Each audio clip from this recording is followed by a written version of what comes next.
Mike Radich here, and I'm now joined on the phone by former King of the Cage Welterweight champion, Joshua Aveles. Joshua, how are you?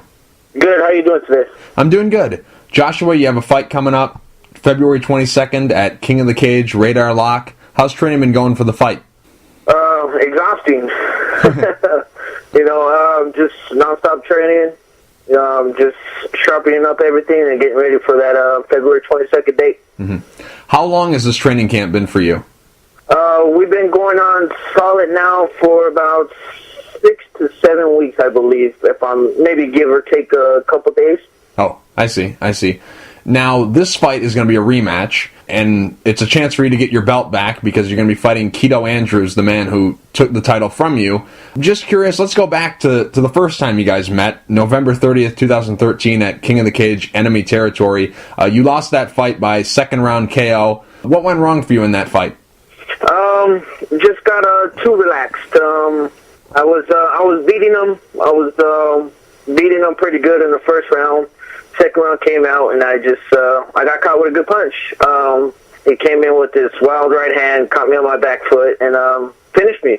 I got too relaxed. I got too lax and kind of laid off of him a little bit too much. Mm-hmm. Just curious, going into that fight, you were supposed to fight, I believe, Josh Hinkle. I think that was your original opponent, and then he ended up pulling out of the fight, and then Keto Andrews took it on a week's notice or 2 weeks' notice, maybe. I think that was around the time that he took the fight, because he had just fought in Tachi Palace Fights. He fought Nate Logren for their welterweight belt, so he had just been coming off a fight and took the fight against you on very short notice. So I'm just curious, going into that fight, how much did you know about him?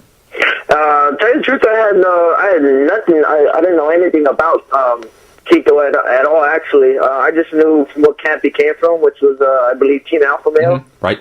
So, which I know is a good camp, but personally, on a personal and fighter basis of Keto, I didn't know the guy at all, actually. Mm. So, going into that fight, what exactly was the game plan with not knowing much about your opponent? Fight. That's all you can do, is fight. Whether any outcome is just fight. For like Hinkle, I knew he was a wrestler, so I was training a lot of defensive wrestling, and keeping the fight standing up, and basically what I did in the first fight. And and just basically, Keito even tried to take me down in the fight, he couldn't do it. Mm-hmm. And then he just came in the second round and caught me with that wild punch. But what can I say? The past is the past. He won. Kudos to him, and we got a rematch February 22nd. Mm-hmm. Now, how many fighters would you say that you fought in your career where it's been that scenario where you don't really know much about them? How many times have you walked into a fight where you don't really know much about your opponent? I can't give you an exact number on that one. I'm sorry, right. But it's been a few. I would say at least 3 to 4, maybe. Mm-hmm. Like my first fight for King of the Cage when I fought Marcus Mowers. That was like on a 2 weeks notice. I didn't know the guy at all, actually. And that guy.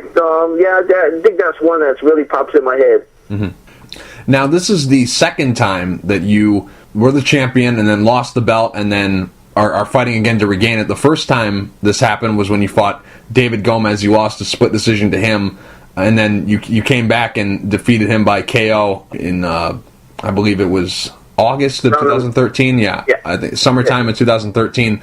Going into this fight, is it the same mindset as this? It's a different scenario because you were stopped in the Keto Andrews fight, but is it the same mindset you're taking into this fight as you did the David Gomez fight? Of course, who doesn't want a rematch where they can get what rightfully belongs to them and also erase a loss? Because I believe I could beat Keto, and and it's a little personal because the guy himself, I've been hearing he's a little big head. He's been talking a lot of crap and stuff like that, which kind of upsetting at the same time because when we were at the fight after the fight, he saw me, he was singing my praises, and then a few weeks later, all I hear is a bunch of crap of him talking. So, that kind of makes a little personal basis and lights a little fire under my ass. Excuse my language, mm-hmm. But yeah. Mm-hmm.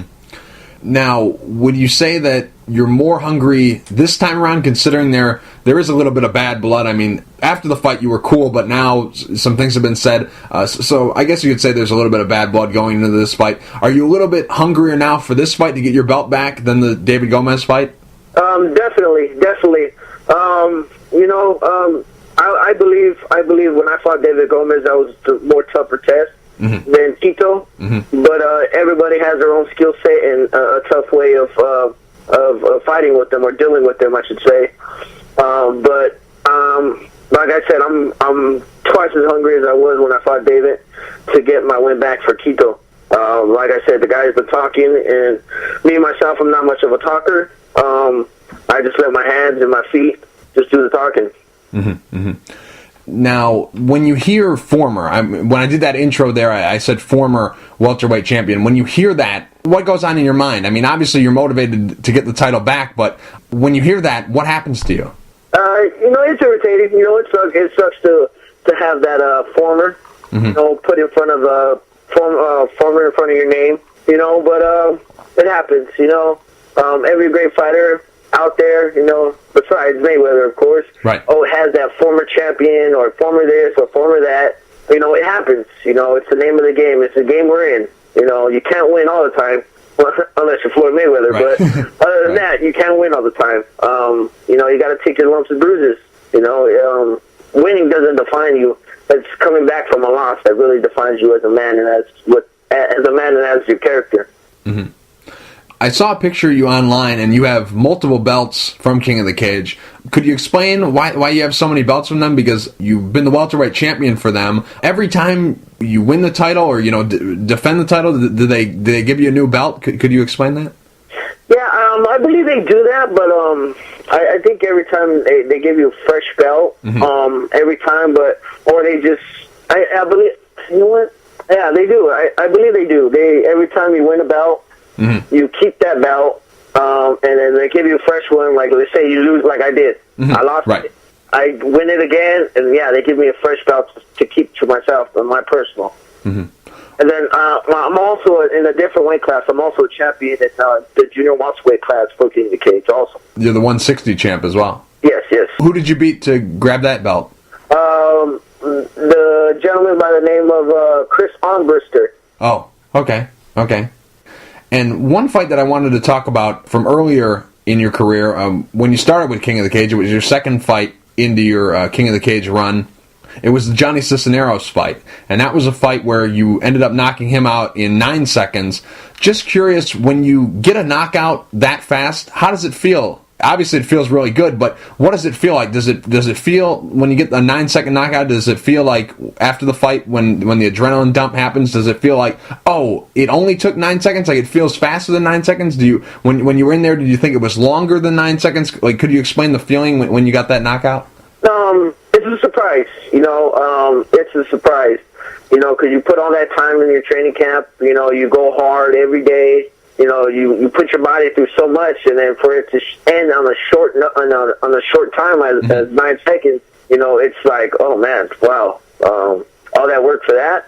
It kind of sucks. It has a sucky feeling because you think about it like, man, I put my body through so much, but at the same time, you're like, okay, all that hard work really paid off. Like, okay, like that was awesome. It has its pros and its cons to I guess a mental state. If you understand what I'm saying. Definitely. Go ahead. No, I'm just saying because it's like I said, you put all that time in training hard. The sacrifices you put in, and then boom, it ends in less than 10 seconds. It's amazing, and then at the same time, it's like, oh man, I thought it was going to be a war. Because I know Cisneros was a very tough guy. Right. And I was coming up to 185, and because I was fighting at 170 at the time. And so I thought it was going to be a war, and then it ended in 9 seconds, and I was just like, whoa, wow, that was cool. That wasn't a title fight, but that was a very big fight for you because, like you mentioned, you were coming up in weight, and Johnny Cisneros was undefeated at the time, and he was destroying everybody under the King of the Cage banner. He was, poised for a title shot. If he was able to beat you that night, he would have got a title shot from King of the Cage in the middleweight division, but you spoiled those plans when you knocked him out. With that backstory for the fight, does that make the fight against Johnny Cisneros your best performance for King of the Cage, or do you think that there's another fight in there, maybe one where you won a belt or avenged a loss or something like that? Is that the best performance you've had against Cisneros, considering the backstory? I would say at least top three. Because I really like I think the top performance is when I won my bout back the first time with David. Mm-hmm. Right. When I won it back, when I rematched him the second time. Mm-hmm. When I won that back, because I lost it and then I came back and I won it. That was cool. And then I would say in top two would probably be when I knocked out Sam Liero for the title. Mm-hmm. Joshua, you started your career 2-7-1, and things weren't really going the way you had planned, I'm sure. You started fighting in 2008, and from 2008 to January of 2012, you acquired that record of 2-7-1. I'm just curious, what was going on during that time? Why weren't you seeing the results that you're seeing now? Why were you suffering so many losses back then? Just being a young, dumb kid, not training, not being focused like I should have been focused, not really having any ground game. Because basically when I came into MMA, I was just a strictly striker, a Muay Thai fighter. Right. So I came in with zero ground game, and no wrestling, no jiu-jitsu, none of that. And, just a dumb kid. I was, partying, going out, stuff like that before fights, not really focused, and my personal problems too. I had lost my brother a year before that, so that was still fresh in my mind and trying to get over those hard times and stuff like that. So, yeah, it was just being young and dumb, basically. I can sum it up for you. Mm-hmm. Now, training-wise, what were you doing back then? Were you training the way you do now? Were you with a different team? Were you not that committed to the sport? What exactly training-wise were you doing when you first started your career? Oh, I wasn't, to be totally honest, I wasn't training at all like I should, like I am now. Right. I wasn't dedicated at all. I wasn't putting in the time in the gym, nothing. I've been with the same team since I've been training, Team Diamond. Right. I love them very much. They stuck with me since I was young and dumb like that to now, where I'm doing good. My manager Carlos is I would say he's like one of my best friends because he's more like a father figure than I could say a friend. He's done so much for me by finally getting because he was digging in my head for so long, saying if you would just be hard work and dedicated, you would be a champion. And it finally rang in, and then I became a champion. And it was because back then I wasn't putting in the time. I was would train a week, be off a week, train a week, be off a week. Partying, drinking, just dumb, period. Mm-hmm. So that's all I can say. Just being young and dumb. Right. That's all I can say on that one. Mm-hmm. Now, you mentioned that your manager, Carlos, he came in and gave you a pep talk and said, hey, if you can change this and this and this, you'll be a champion. Was he the guy who made the switch turn? Was he the guy who made the light bulb go off, and that's what's kind of allowed you to do what you've been doing lately, winning fights and getting stoppages? Or was it a specific fight where you said, what, if I can get this result every time if I do hard work and get committed to the sport? Was it a fight that you were in that you changed up how you were doing it and you decided to go on the path that you're on now? Or was it that pep talk that Carlos gave you that's allowed you to do what you've done? You know what? I can't say it was a fight. It was Carlos. Carlos finally digging into my head, and then also I had my son. I had my son in September 12th of 2009. I had him, and then I had gotten married too. So those events in my life had made in my mind made a whole 360, and then having Carlos behind me this whole time is just kept digging in my head with all these positive words and stuff like that just allowed me to say, boom, the light bulb went off, wow, here we go. And then once I started getting dedicated, I started winning fights, and it realized to me, damn, he's right. Mm-hmm. Now, Joshua, I'm sure you've played this fight in your head 1,000 times over again, and since it's been your last fight, that's probably the fight that you've been thinking about this entire time because it's the freshest in your mind. So when you play this rematch between you and Quito Andrews in your head, how do you see the fight ending? Of course, I see myself winning with my hand raised. Of course.